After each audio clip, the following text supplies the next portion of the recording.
How to prioritize loading cargo belonging to the same SKU in one container as a unit, then mixing the rest. When dealing with many SKUs to load, if there is one SKU that has a large quantity, it's better or more convenient to first load the same SKU of cargo in one container instead of mixing them with others and split the same SKU everywhere. Then how to realize this in LoadMaster?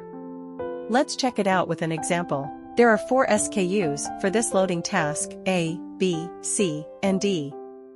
Their quantity, lengths, widths, heights, and loading directions are known. Get the Excel template and import the cargo data.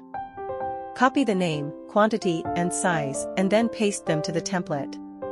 Pay attention to the unit. Cargo A can be loaded at random, B, C, D can only be placed with their heights vertical to the ground. Fill in the columns of side and rotate, lay and rotate with 0, meaning not allowed. Then save the template. Go back to the UI of LoadMaster.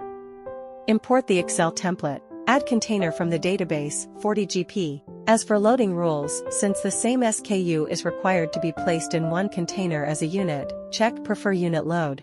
Then pay attention to the minimum volume usage rate required for unit load below.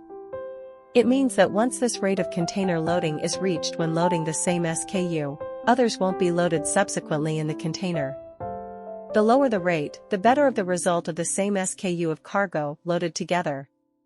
You can adjust this rate to bigger or smaller after checking the loading result. Then click on Loading Result. We can see that cargo A, B, C are first respectively loaded in 3 containers, and then the rest are mixed together. Breaking news: free version is going to be launched.